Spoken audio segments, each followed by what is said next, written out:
morning, everybody. Welcome to Signature Sales Meeting. I'm Chris Bishop, your host with the most. You guys thinking of a good joke today. Thank you. Thank you. I appreciate my mother's here. Real quick, I want to give a very special happy birthday shout out to Chris Foltz, who's here in the back of the room. Happy birthday, Chris. It's not his birthday today, but I missed it last week, so it's my way of catching up. So we got a fantastic sales meeting planned for you. If you guys didn't know, this last week we had the opportunity to go to the Inman Connect conference. Anyone here been to an Inman Connect conference? All right, a few people in the room. It's a great time had by all. If you guys don't know, Brad Inman is a, I don't want to say a reporter, but he's a, say it again? Hot stir is a great word for it. Brad Inman is an authority on all things real estate as far as reporting goes. And so every year he puts together two conferences, one in New York, and the old one used to be in San Francisco that they've actually moved to Las Vegas. But it's 3 days of every real estate mogul or real estate company or someone who's impacted the industry. Zillow is a prime person there. Redfin, a lot of the iBuyers were participants in it. Any major real estate vendor or form system or anything you can think of real estate. And so the thing that makes that conference very cool is you get these high-level CEOs that are actually there to tell you about what their business model and their business plans are. About 5 years ago, I went to Inman Connect in New York. I didn't like New York as much as I thought I would. Being from Las Vegas, it was a little claustrophobic. Like, because you come out of a building and there's so many buildings in front of you, you can't see anywhere, but the food was good.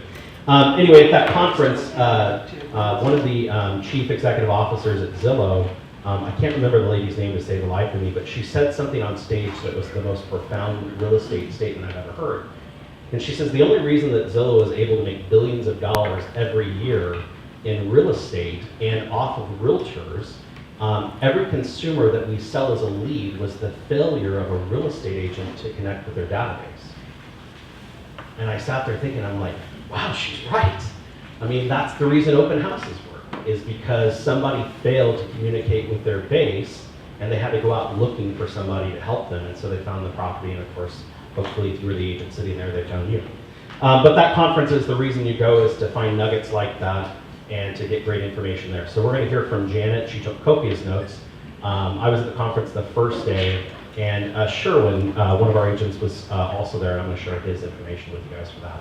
But first, we're going to welcome up Shelly P. She has some great information for us, so give it up for Shelly with Prosperity.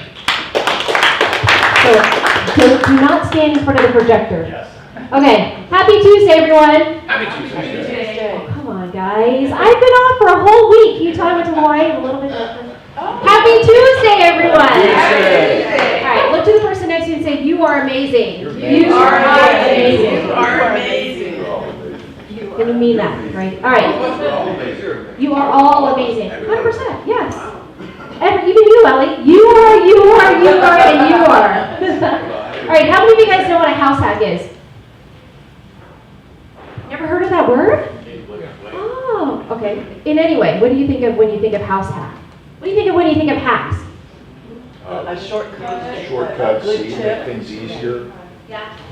I have my personal assistant here to take me to the next screen. This is what a house hack is. Finding ways to generate income from your home, specifically to real estate, right? Why should you house hack? So house hacking can be a good way to get started in real estate investing without having to purchase a rental property. How much is it to buy a rental property? How much do you have to put down to buy a rental property? 25 on average, yeah. 15 is actually the minimum, but you'll have mortgage insurance, typically a higher interest rate or cost for that rate. So 25% is definitely your sweet spot for it. So are you guys okay if I share with you 5 different ways that you can approach your clients to house hack? Because right now, what is a big thing? Affordability, right? And so if you can imagine purchasing a home, but being able to allow somebody else to either rent with you, right, to help pay down the mortgage, would that help with affordability? I actually had a client yesterday, so it was 2 separate families looking to purchase a home. They were really good friends, but the only way for them to purchase the home was for them to qualify together to buy the home at $450,000. But for them, it made sense because they were going to be stepping out of an apartment into a 5-bedroom home with a beautiful pool, still 450 sales price, and it was actually cheaper for them to live together. Can you guys do you think that would be something that we might see down in the horizon with everything that's happening today? All right, so the first hack is this. I don't know about that. Just buy the home to occupy. Put 0% financing would be what? Like a VA loan? Or maybe if you use down payment assistance, which we still have down payment assistance programs that are available. In fact, Nevada Rural just threw out a new one that started, I think, 2 weeks ago that allows for 4% assistance, and the rate is actually still pretty favorable. I think Myra's going to talk about it in the next couple of weeks, so stay tuned for that. But imagine buying the home owner-occupied. Okay, maybe you're single, maybe you have one kid, but you buy a 3 to 4 bedroom home, 2 to 3 bedroom home, and you rent out the other homes. I know some of us consider that to be like Airbnb, but imagine if you could do that, it would help to cover some of your rental expense or your mortgage expenses. That's one way that you can house hack a home. Does that make sense to everybody? Yeah. Can you potentially use that income to qualify to get the house, or do rooms not count for that? You cannot unless you've had experience in doing that. Now, there is such a thing as border income. So great question on that is, if you've had history of doing that, so let's say prior to buying a home, you've rented a home, and they were paying you rent in some way, right, because you rented out the other house, and you reported that as income, you could absolutely use that as border income. But typically in this particular case, you do have to qualify for it on your own. But it is one way to offset a higher, maybe mortgage in today's day and age. Yes? Any questions on this? Okay, you guys saw that presentation where we're talking about how you can have a lifetime value of a client, where a client can buy their first home with little down payment. They then depart from that, so they're going to move up. So in that particular instance, it was a single guy, right? He was purchasing his home by himself. He then decided that he wanted to get a bachelor pad, and so he moved up to his other home, his second home, which was that blue home up there, a little bit bigger in size. When he left this home, which we call a departing residence, he actually decided to rent that. So remember, he gets into this home with minimum down payment. He now keeps this home, and he retains it as a rental. He moves into his next home, which becomes his bachelor pad. He starts, because he's got a bachelor pad, he now gets a girlfriend. They start dating, and they want to buy another home. So together, they go and purchase a home with minimum down payment. Again, if they don't already have an FHA mortgage, they could do 3.5% or 5%. They can make that bachelor pad now a rental property, right? But remember, they put 5% or 3.5% down. They go buy a little bit bigger of a home, which will allow them to rent out the 2 properties. So now they have 2 cash flowing properties. They get married, they buy a bigger home because now they're married and they have kids, and so they go into another home. But in each stepstone that they go up, over a period of time, they have kept those other homes, right? And now they become rental properties. Go ahead and click to the next slide. What does that make that? This is the, so you can turn your departing homes into rental properties. This is 4 ways to build wealth in real estate. Number 1 is appreciation. Regardless of what that appreciation is, right? Whether it's 20%, which we saw over time, over the last couple of years. Principal reduction. Does everybody know what principal reduction is? Every single time you or your tenants are paying the rent and you make a mortgage payment, you are making a principal reduction. You're reducing that principal balance. Appreciation, we don't have, it should actually be tax benefits there. So tax benefits, and then of course cash flow. Even if $1 or $0, it's still cash flowing in some way, right? If it's not negative. Any questions on that? Okay. So this is one thing I want to share with you, because the last time I presented this, I didn't discuss this. So imagine if you have one buyer that decides to do this, and he wants to pick up, say, 4 properties. I know you guys are not allowed to talk about commissions. I think I can say that because I'm not a realtor. We call it bananas. So what does this look like for you? You have a lifetime client for the lifetime value of a client who decides to not just buy one property from you, but decides to move up and does this exact process over the course of 10 years. Could that be 4 transactions for you? Can you see how that could be 4 commissions for you as well? Does that get you guys excited? Yes. Okay, next slide. All right, house hack number 3. This is multifamily. We talked a little bit about the kiddie condo loan, but imagine if you have somebody, you have your child who's just graduating from high school, decides to pick up a multifamily because they can using FHA financing. Katie, will you move to the next slide? Here in Las Vegas, in Clark County, single family residence, the maximum loan amount is $420,680. If you were to purchase a duplex, it's $538. Triplex is $651, and then a fourplex is $809. Have you guys ever heard of an FHA investment loan? This is it. So imagine if your college kid or your college-bound kid goes and picks up a multifamily. You allow them to live in one unit, and they rent out the other 3. Go ahead and click to the next. So in this example, this is actually directly from your MLS. It's a 4-bedroom, it's a 4-unit, 2-bedroom, 4 2-bedroom units, the right way to say that. He picks it up at 3.5% down. It's $30,000 for down payment. Your loan amount is $809. The interest rate at the time, because it's FHA, is 5.625. Your principal and interest is $4,700. Taxes, insurance, and of course you have mortgage insurance. You're looking at total payment of about $5,700. Cash to close to include the closing cost is about $50,000. Go ahead and click to the next screen. So for college kids, the average year at UNLV is about $11,000 for housing. It's about, what, $900, $1,000 a month for housing. How many of you guys have kids that are in college or have gone through college? You had to pay for housing? I'm about to go into that, so I was just curious. This was actually very, very real to me when I went through this. Okay, next. So those 7 kids, because that's basically 8, if you think about it, typically in a dorm, you have usually 2 kids that are housed in 1 bedroom or 1 unit, right? So imagine if you have 4 2-bedrooms, one of them is going to be your child who's occupying the property, your kid, young adult who's occupying the property. So that should bring you, if you look at $900 a month, or per kid, it should bring you about $6,300 in rental income. Are you guys following me on this? Okay.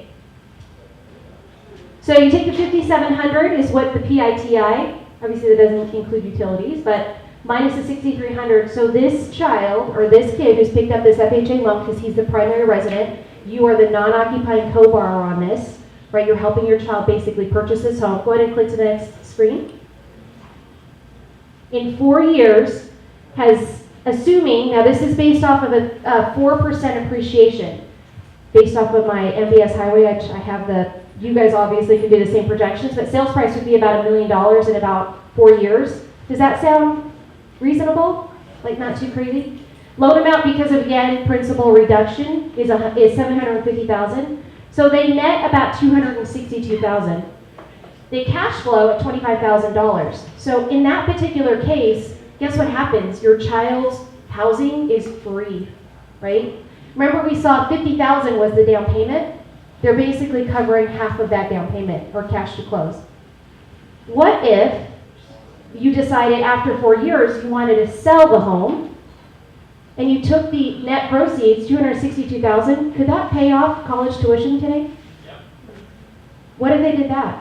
So then your kid not only got free housing, was able to remove or pay off all of his student loans and sell that property.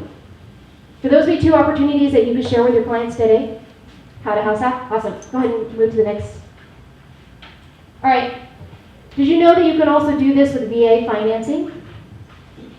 So house hack number 4, this exact same scenario. So pulling this up and considering our Nellis and Creech, right? 0 down payments, you have our loan amount of $838,497. In this particular case, there should be funding fee, but let's just assume 5.625 is the rate. Principal and interest, taxes and insurance with no mortgage insurance, because for VA financing, there's no MI. You can go ahead, you'll have a principal and interest, taxes and insurance of $5,200. Okay, so these are the 3 lovely families that are going to occupy the other 3 units with 2 bedrooms, okay? So check this out. I pulled this information up. Average cost to rent an apartment is about $1,600 near Nellis Air Force Base. So if you were to collect that as rental from those 3 other units, that's going to give you about $4,884. The cash flow is negative $305. Still negative, but you're going to occupy 1 property, right? How much is BAH here? Do you guys know what housing is here for our veterans and active military? What do you think How much average? what? BAH? BAH? No, I don't know how much it is. The housing for veterans or active military is about $1,400 if you don't have any family. Oh, look at that. Just trying to wake you guys up. It's $1,400, but with dependent, so it's spouse and kid, or spouse actually, it would bring it up to $1,745. So your BAH would cover, your own BAH would cover the cash flow, but then it would also cover, if you rented these properties out, the units out for $1,600, the BAH would be covered for that. So you could pick this up at 0% financing, right? You could then, if you happen to get stationed out or you wanted to go and buy a different property, you only have to really occupy this property for 1 year. And then the whole unit, the whole multiplex, becomes a rental property, an investment property for you. That's a house hack. What happens if they do get, moved? Stationed out? Yeah, stationed out Yeah. within that year? So no issues on that, because I mean, the VAs aren't gonna penalize them for being transferred. Yeah, good point. I'm like, it's not good. But check that out. So if they then decide to rent the unit that they were living in, they now have positive cash flow of $1,323. Right? But this could be something they keep in their portfolio forever. Right? Next screen. All right, the next hack. The parent loan. I know we've talked a lot about this, but this is a little bit of a different spin. Have you guys ever heard of the gray tsunami? The gray tsunami? It's all of our baby boomers who are now going to be either exiting housing, or in some cases going into senior living, senior assisted living. So I wanted to share this with you as a focal point, because this is something actually I was thinking about. My father-in-law recently went in the hospital, and we're thinking about, well, what would happen with his house? So, or what would happen to him if he has to go to assisted living? So, average here in Nevada, Carson City, is $3,645 average per month for seniors for assisted living. Average across the nation is $4,051. Go ahead and. You can pick up a property for your parent as owner-occupied primary residence. You can put 5% down. You basically declare the owner occupancy on it as primary residence. And so you can get in with, they actually have to occupy the property, so you can't say, hey, they're going to live in there, and then they don't actually live there. We do have to show that they're going to live there. But you put 5% down on a $400,000 sales price home. So what would that get you today for a single-story home? 3-bedroom at least? 4-bedroom maybe? 3-bedroom? Maybe. All right, so principal and interest, taxes, and insurance, I think that was based on a 6% rate, was about $2,600. Maybe if you'll flip to the next screen. Oops, sorry, go back. Just kidding.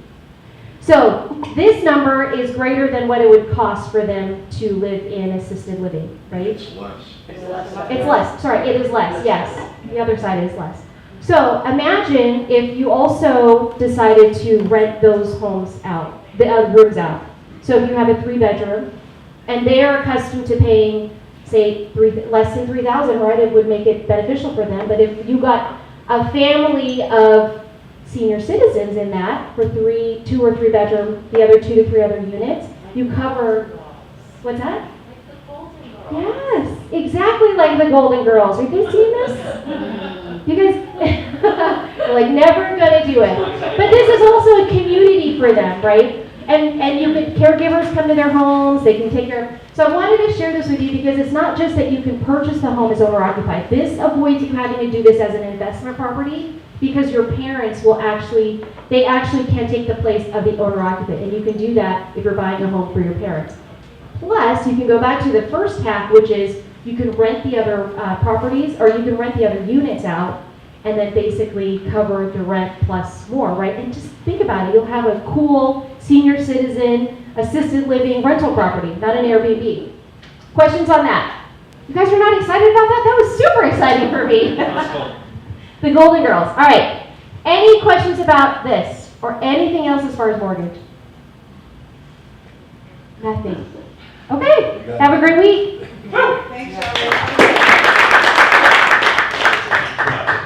So I got asked a question last week. A long time ago, in a galaxy far, far away, we used to do buyer seminars and investor seminars. And what we do, this is like 2005, 6, and 7, is right when social media started to come out, emails started to come out, people were using that.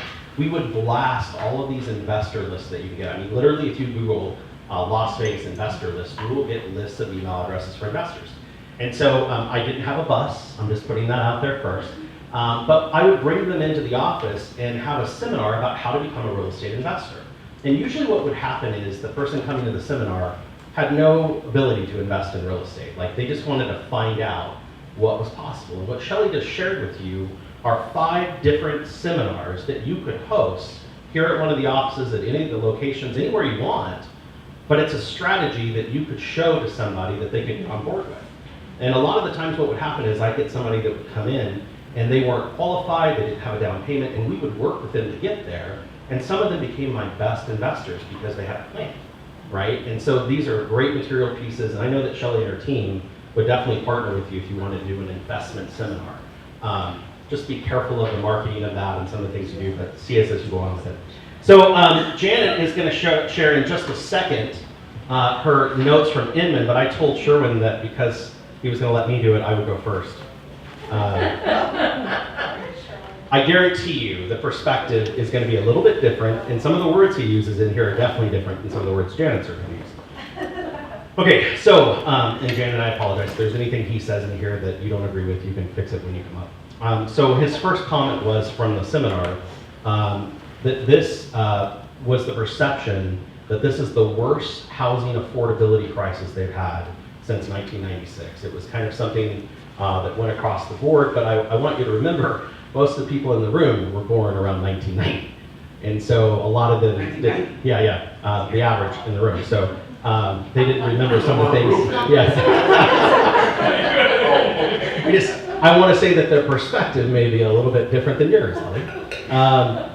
They also said personal bankruptcy is at the lowest it's been in history. Think about that, okay? So people claiming bankruptcy, corporations claiming bankruptcy, but that was a stat. Less than 3% of homes are underwater, so nothing like 2008. So 3% of homes in the Las Vegas Valley, there's about 926,000 homes.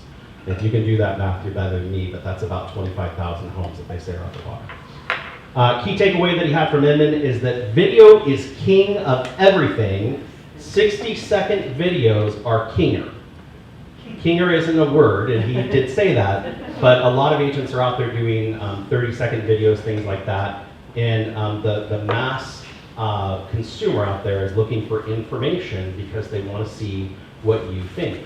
If you've ever seen any of those daytime TV shows that are out there, or like Naked and Afraid, and I mean, the things that we're watching are scary, right? But they want to see videos about you talking about real estate.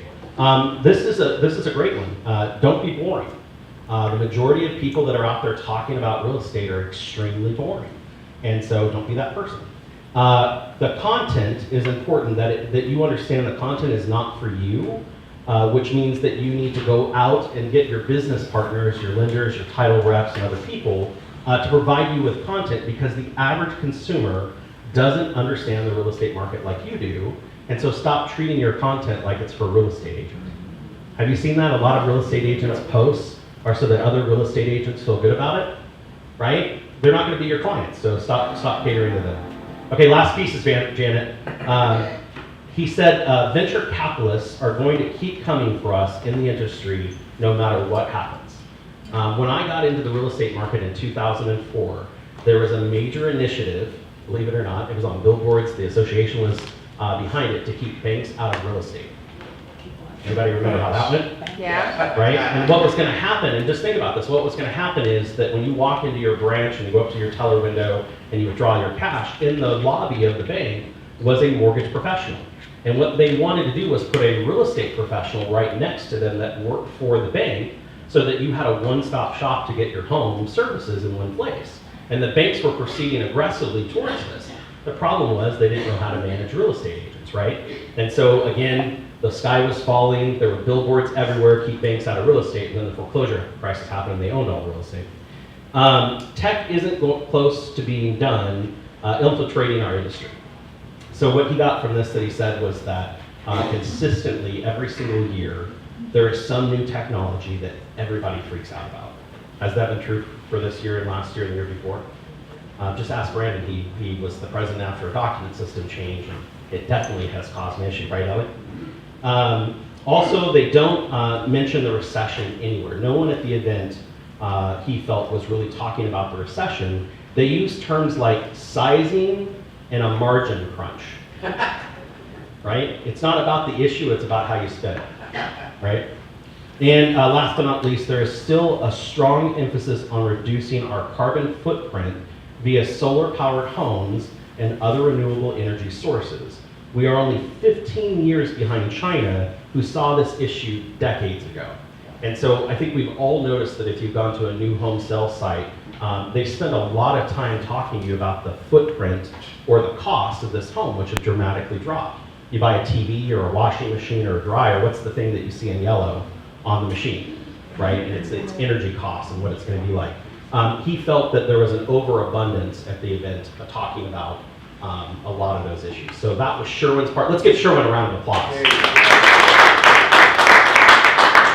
And now, last but not least, before I get to come back up and talk for a minute, is Janet. Janet was there every day, all the way through the night. She stayed up waiting for the next day to happen. But Janet took amazing notes, and she's going to share those with us. Give it up for Janet Warren. Yeah, it was at the Aria, which is an MGM property.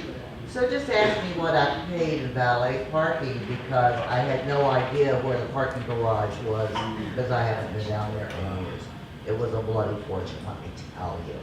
So, first thing is, I want to share something with you, and I totally forgot his name and didn't write it down.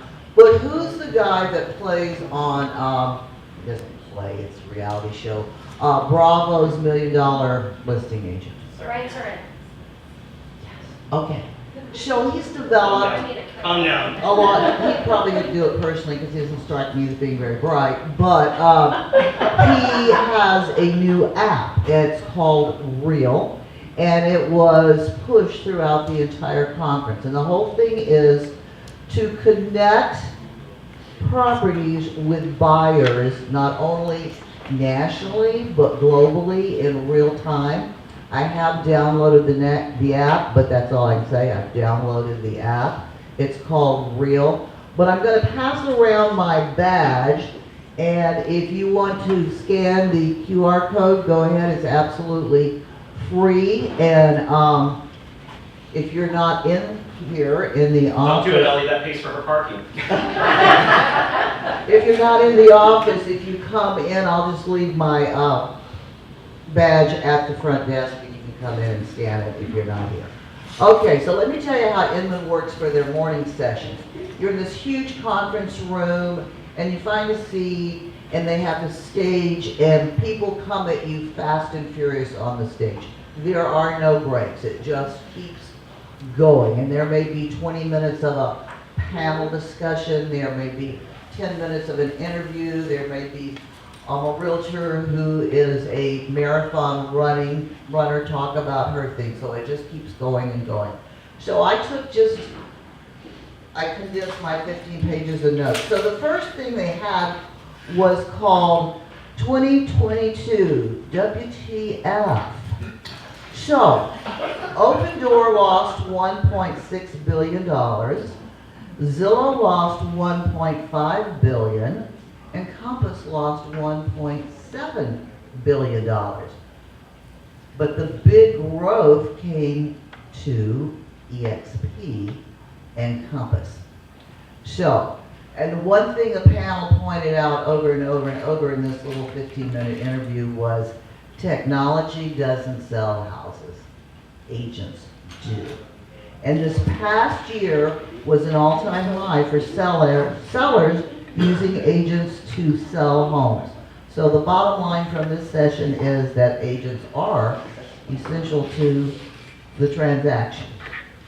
The next topic was today's threats and opportunities. So they were talking about institutional investors are starting to dump some of their properties, and they are lowering their prices. This is not just Las Vegas, this is across the country. They're lowering their prices every week. If it hasn't sold, the price gets lowered next week. And the price drops are probably larger than reported because builders who have dropped their prices some are throwing in all kinds of incentives. Free upgrade for this, free appliances, free that. And so price drops are probably lower than is being reported nationally. But the good news is where there's change, there is opportunity. So the next big topic was selling in a changing market. And they advised all the agents that were sitting there, learn from what you did the past 24 months and what happened, and then forget it. Because it's going to have nothing to do with the next 24 months. And here's what you need to do to be able to survive in a changing market. This was mentioned by every single speaker who had something to say about how to survive in what we're getting ready to see. Go back to your sphere. Send them mailers. Call them. Love on your database. Throw appreciation parties. Because we are now shifting into opportunities for good agents. The not so good agents are going to be gone.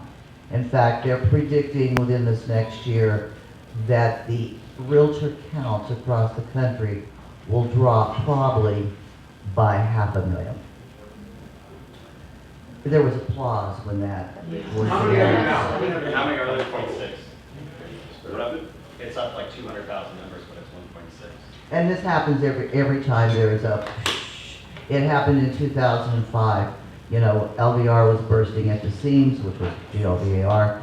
And then when 2008 hit, they dropped out like crazy. Which is crazy because 70% of them didn't do a deal anyway in the 2 years preceding. Yeah, well, they were still paying fees, so, Yeah, so thank you. and they couldn't afford it. So another thing is, that's going to attract business was give where you live. Have backyard giveaways. One client, one person on stage talked about, he does single mom Mondays. Picks out a single mom. Wait a minute. He does single mom Mondays? That's a And, great way to meet women. and what he does is he puts together a really nice care package once a month, picks out a single mom, gives her the care package. Everything is, as Sherwin said, videoed and displayed on social Mondays, not social Mondays, but on their giveaway Mondays. So they can say, you know that realtor that does single mom Mondays, it's a big advertising gimmick for him. Here's something that was scary. There's going to be commission compression. I really like that phrase. Commission compression due to peer pressure. It's going to become a real issue. And what does that mean? So you go take the listing and the seller says, well, I know my neighbor across the street sold his house and his realtor only charged him 4 bananas. And you're going to start feeling pressure to reduce the number of bananas you are willing to accept. So, you need to put your story out there. Again, social media was emphasized. Be a real estate agent, not a secret agent. Again, the next person said, do lots of professional videos, but do testimonials.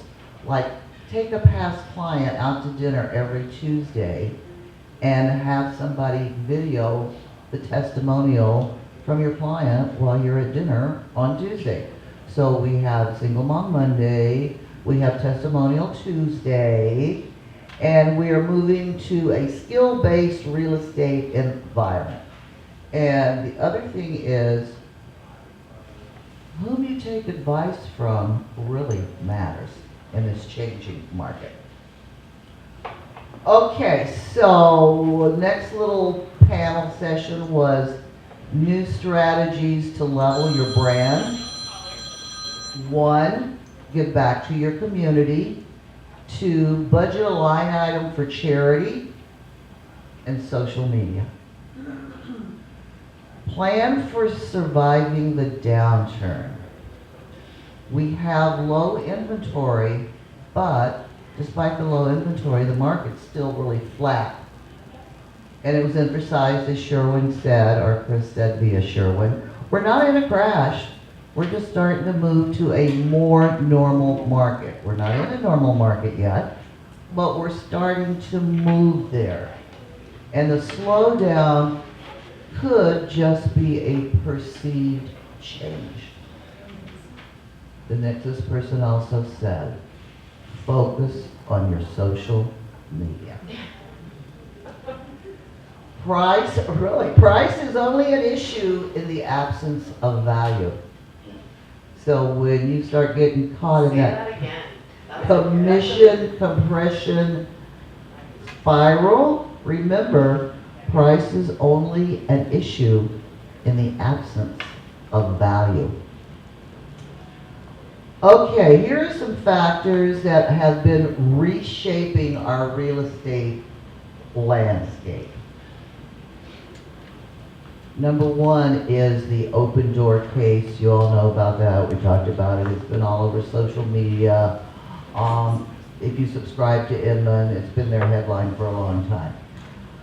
But that was only a small, like less than 1% of the money they have stockpiled away. So 64 billion or whatever, million, whatever it was not that big a deal. When companies, but the lesson to be learned in the open door case is, when companies try to innovate away from agents, it only reconfirms the value of the agent. And then this person said, the future is changing and it looks small.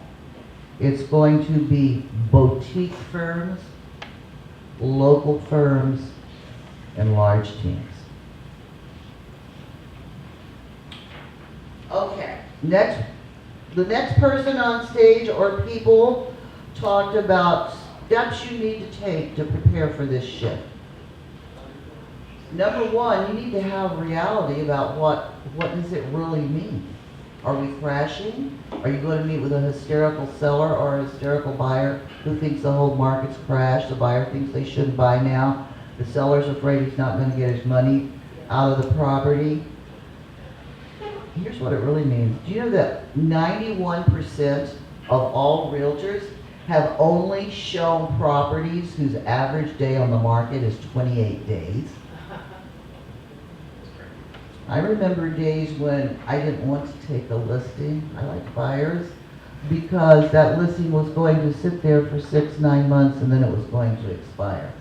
Yes, I lived through that and I came out stronger. But 91% of the realtors have never seen a property that lasted longer than 28 days on the market. Okay, so how do we know we're in a shift?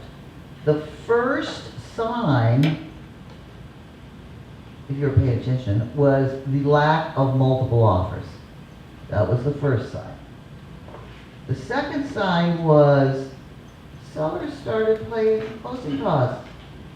New homes started paying closing costs. Builders started paying commissions again. And open houses everywhere. Open houses were big themes right along with social media. Okay. In this shifting market, no lead is to be left behind. In the past 2 years, if they weren't really serious, if they didn't seem motivated to you, you could have blown them off and still survived quite nicely. Not anymore. Now every lead matters.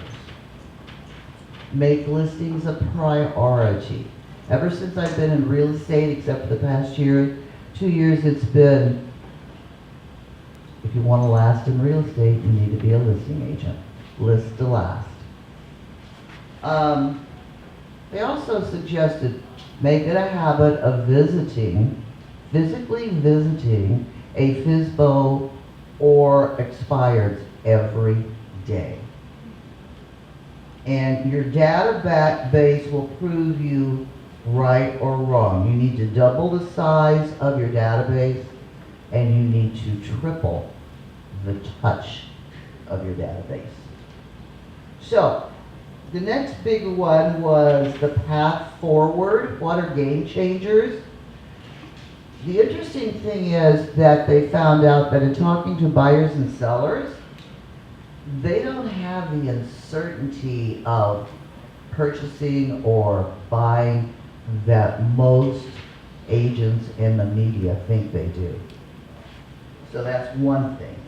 And you need to talk to your clients with certainty, which means facts. So you gotta have your facts in front of you. Over the past 2 years, you've gotten away from accountability.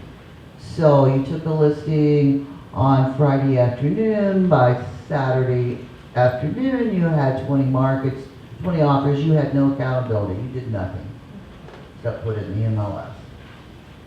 You're now going to have to start showing your sellers that you are accountable, that you can market their property. And you need to go deep with what is in front of you, which means your database. Several people mentioned this. Get your open house technique down. Open houses are going to become crucial in the next year. Now, I will just throw this out there.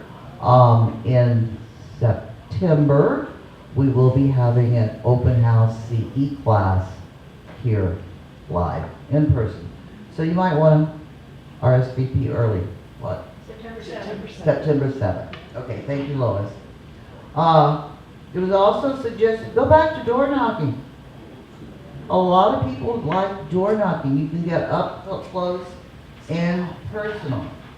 But you need to have something of value for the consumer. Stats, what's really happening in the market, what the house across the street sold for. A lot of agents are getting by with just social media and videos that are all about me, me, me, me, me, me. The consumers do not care about you, you, you, you. They want you to give them something of value. And again, different speaker, check in often with your database and have something relevant to share. Different speakers said the same thing. You need extra accountability in the markets that we are moving into.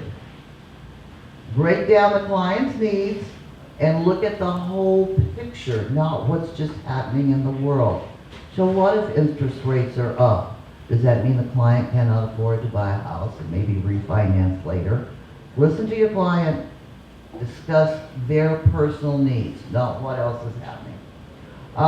Your job is to educate the consumer, ask questions, build relationships. In other words, it's back to basics time. Okay, next session. This was the last one on Wednesday, and it was quite interesting. So the topic was, what if the DOJ kills cooperation and compensation in the MLS? Where is that going to leave the agents? So, do you know they took a survey and over 50% of buyers had no idea how their agents got paid? No idea whatsoever. So you need to educate them how you're going to be getting paid and what could be changing. And the change is already here. Now there's a MLS called the Northwest MLS, which is most of Washington State. I think it includes part of Oregon. I'm sorry? 2 minutes. You looked at me, I said 2 minutes. I'm almost there. No, I was asking you a question. Do you know what else Northwest MLS includes? I'm pretty sure it's Seattle, that whole area. It's most of Washington State. Yeah. So they've changed their listing contract.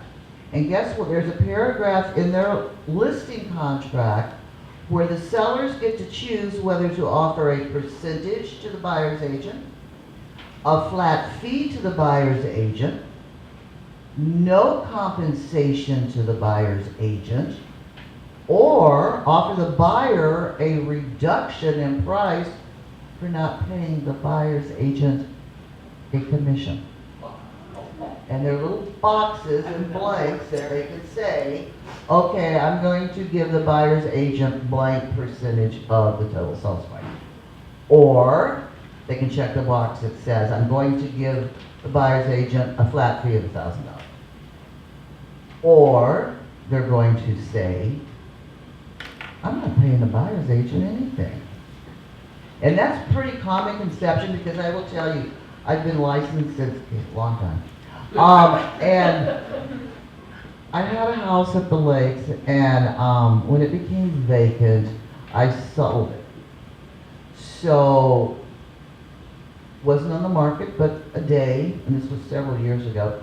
And when I got the offer from the agent and did a net sheet, my husband's like, wait. I'm not paying the buyer's agent a commission. The buyer's agent will pay that. As long as I've been in real estate, the man had no idea that the seller's agent paid the buyer's agent. So, but this could all change. So, you as a buyer's agent may have to really go to work to get your compensation. And not only that, if you're a buyer's agent, your compensation is probably going to be drastically sinking. So you need to start doing very strong buyer interviews before you take your buyers out. Well, how about we contribute to our RPAC? We live the rock. He doesn't do a very good buyer presentation, though, I checked. Well, here's the thing. It's not in Rocky's hands, it's in the Department of Justice. No. Yes. This seems hard for agents that are trying to work and help military, because Yeah. they can't pay us anything. So who's going to help those families? So there were two agents, one of them's on the board of directors, who as event was over, and this was the last thing, Friday, and we've gone up the escalator from downstairs in the Aria, and they're just getting there, Starbucks drinks in hand. And we said, it's over. It's over. Like, what do you mean it's over? It's over. You should have been here before 9 o'clock. And they said, well, what was your one takeaway from today? And I'm talking about this. And I said, it hardly seems fair to people who are working with little FHA buyers who can hardly scrape together the down payment, or VA buyers who can't pay you a commission if the seller refuses. And this agent very arrogantly, I thought, said, oh, it's easy. You just ask the seller for 3% closing costs, use that for your commission, and put it in a buyer brokerage agreement, and you're going to get the money from the seller. And I'm like, uh-huh. So what if your VA buyer wants to do dollar down VA? So I don't know the answer to that. It hasn't happened yet. And you don't live in Washington, so we don't have to worry about the listing contract yet. But you need to start doing buyer interviews, explain what happens. But the big question is, what's going to happen to all these third-party referrals that agents are paying money to, like paying money to Zillow, give me a lead, and I'll convert it. Paying money to Redfin to get your leads, and then you're not making any money. What's going to happen to your leads if you're buying those leads?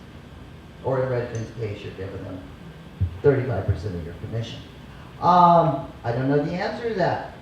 One suggestion was to establish rapport with your clients. If somebody calls you up and says, I want to go see the house, 123 Jones Street, never go meet them at the house. Meet them at the office if you've never met them before, and do a buyer's presentation with them, and then go from there. And the thought is, this is probably going to clear out, again, it was mentioned, over 500,000 realtors. And the other thing is, there are a number of 100% brokerages that may not be able to survive with this structure that's now started with the Northwest MLS, and they may be going back to being split companies. It's all up in the air, there's nothing definitive, It's just starting and something I want you to be aware of when working with your buyers. The other thing I want to tell you, while I still have the microphone, anyway, that was 3 days of like 15 notes that I compressed. Thursday, right here at noon, will be a 1-hour CE class with attorney Lee Dreisen on essentials of probate. Lunch will be hosted by Garth Osterling of Chicago Title. Please RSVP with Haley at the front desk. And I'm telling you, we're seeing more and more probates, and there have been more and more issues with probates. So if you don't know about a probate, you've never done a probate, you need to be here. Thanks. Thanks, Give it Jen. up for Jen. So I want to share something on your question that resonated with me, and the free rides are over, right? A lot of agents out in the marketplace, because they're either part-time or they have no time for real estate, those agents are the ones that are going to struggle because there's no guaranteed commission anymore from the listing agent. And so all it really means, and this is the only thing that you have to know about it, like Janet said, if you do a buyer presentation and you have the confidence and skill in your business to present to a buyer what you're going to do to earn your money, you will never run out of deals in real estate. But the average agent out there has never done a buyer presentation. They don't even know what a buyer broker agreement looks like. They have never had a conversation with their client. They thought they'd just pick a house, one of 3 on TV, and he'd sell it, right? And so the whole thing is you need to skill up to make that happen. I'm going to share with you something that I came across this morning that I think absolutely, if you're working with a buyer or a seller, this needs to be in your listing or buyer presentation. Nevada Association of Realtors puts out a Realtor magazine. Everyone that's a member got that magazine this morning. It's today's issue, Tuesday, August 9th, if you're watching this later. The slogan on it was "Talking Points to Calm Consumer, Housing Bubble Fears." And Beta's even got it up there. The first line on here says, this spring, about 45% of home sellers said they believe the housing market was headed for a crash in 2022. Has anyone run across a client that said, I'm waiting for the market to go down? Yep. Right? Well, your day has come, right?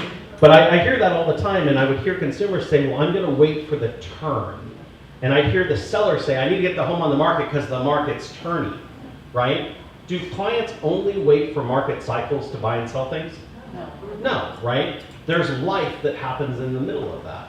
Why does someone sell at the bottom versus the top? They have to, right? They have extreme motivation to make it happen. One of the things I find very interesting is I have come across 2 or 3 of my past clients that I sold them homes in 2006, and it was still fun, and they're still in the home. Tell me what market cycle affected them. The crash. No. Oh, it was nothing, no. Nothing. 2006. Nothing has affected them other than themselves and whatever loan modification they may have done or whatever refi they would have done. But if you bought your home in 2006, you had all of this new equity at the end of 06 that you lost in 08.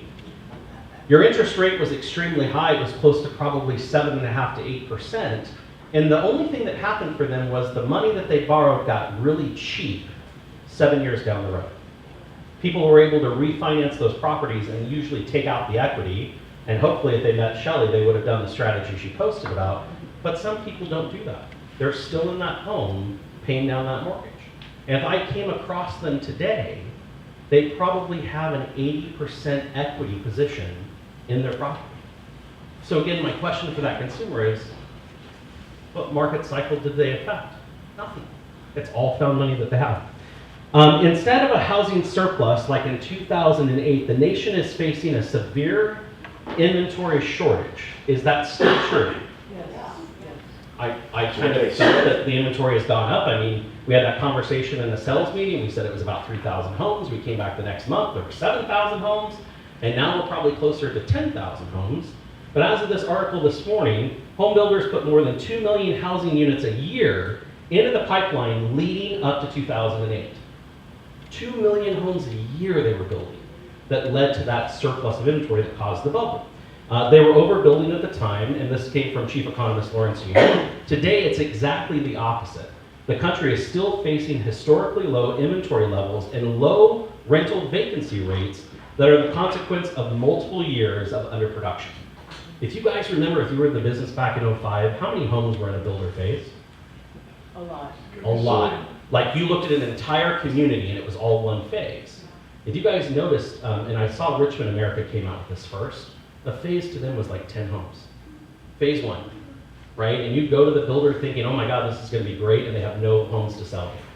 And then they would come out with phase two, that was only 8 homes, right? And they were very strategic about how they released land, because what builders used to go do is buy large plots of land, and then they would plan out improved lots, and they would go and try to build all of them. They stopped doing them. The interesting thing also is existing home in May across the nation, the median price was $407,600. That's the first time ever it exceeded the 400,000 mark nationally. So when you look at the way, how far we went up, that's the difference in the price. A 5% price correction is usually a declining market, right? But the whole thing is that's why we won't see a recession bubble, because after a 50% gain on average for the last 2 years for most consumers. So even if we drop to 5%, we still have 45% equity. NAR predicts the pace of price appreciation to moderate. You know what the word moderate means? Correct. To moderate to about 5 to 6% by the end of the year. So keep that in mind. Here are their big points of what you should tell your consumer. Number one, don't dismiss a consumer's fear about what's going on in the marketplace. I'm going to read these to you just so you have them. Many homeowners remember that the 2008 housing crash, when they may have seen their own home's value plummet or lost their property to foreclosure. And I want to remind you of what happened. We had a time in '06 where one subdivision in Summerlin had a 50% appreciation rate in 1 month.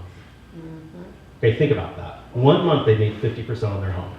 And in the 2008 crash, many people lost equity so fast that they couldn't keep up with the payment on the change in their interest rate, so they literally let their home go versus figuring it out.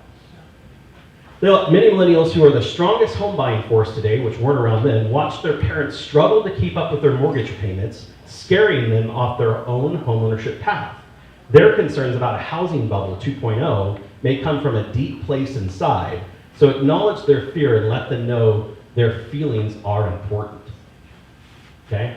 That's the whole thing. A lot of the people that are showing fear in the marketplace watch their parents lose their home, and it's their feelings we need to be considerate about. That's me. I want you to consider my feelings.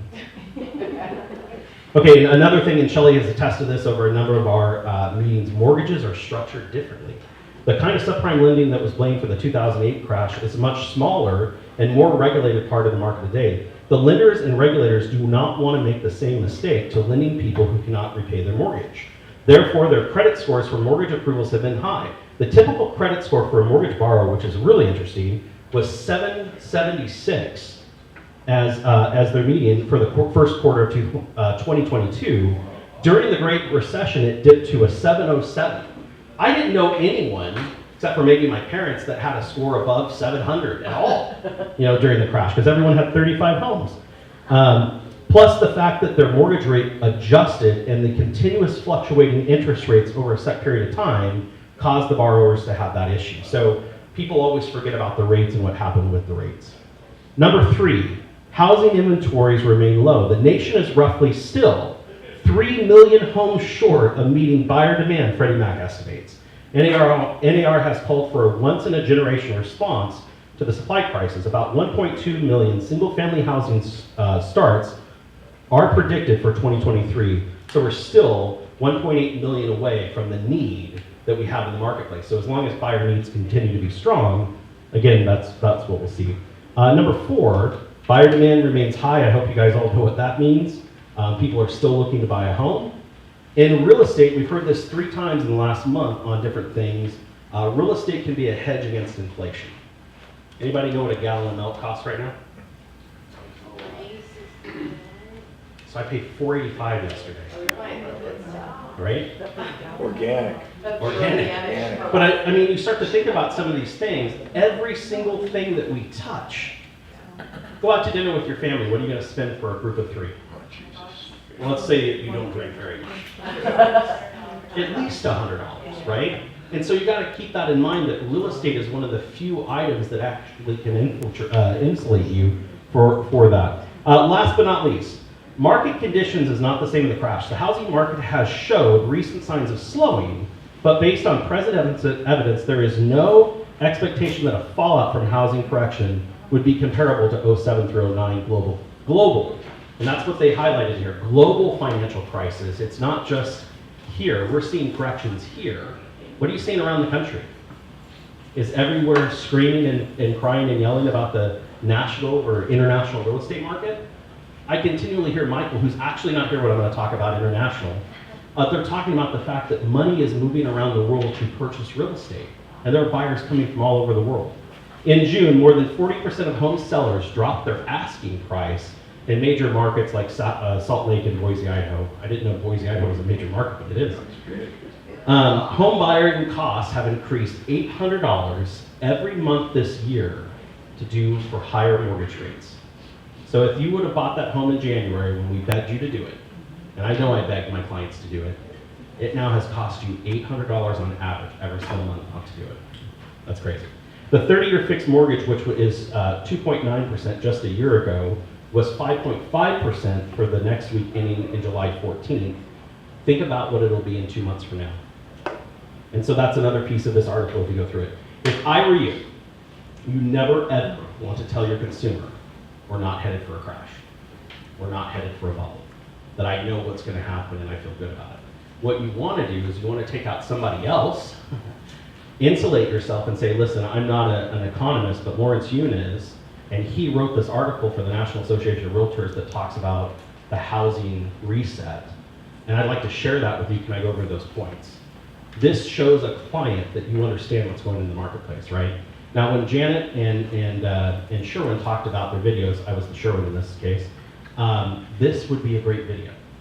If you took 60 seconds, or maybe a minute and a half, or maybe 2 minutes, and you took this article and you got really good at video editing, and you popped up a few of these points and recorded that video, giving the source credit, by the way, that's really important that you do that, would you become a local expert in your marketplace? Would you become a resource in your marketplace? So consider doing that, because that's, I think, one of the best things you can do with these articles. This is only going to get worse, right? Not the market, but the crap that we hear. And so it's really important that you arm yourself with good information to make that work. Any questions before we let you go? On Inman, on Janet, on Shelley, on me, on any of that stuff we talked about? You said this is in the latest Realtor magazine? Yeah, so it's actually in your email. It could have gone to your spam. It goes to my spam quite often. I just happen to grab it. It's actually in National Association of Realtors Realtor magazine. We still get the hard copies of those? It just came out. They still mail those. They still mail those. And usually what happens is we get them in, and we don't put them in your box because it takes up too much space. We put them outside of it. So I may have your copy, but they are there. They are there. And this one you can actually put into a social media thumbprint. I just texted it to Beta so you can print it for me. I've sent it to a couple people today, but it has great information you should for sure use. Any other questions? Good stuff? Yeah. I'm sorry to make it a little bit more dry, but I got to say that the info that was shared is really, really important that you know what's going on in the marketplace. And all I can say is this too shall pass, so get ready for it. Thanks so much. Have a great week.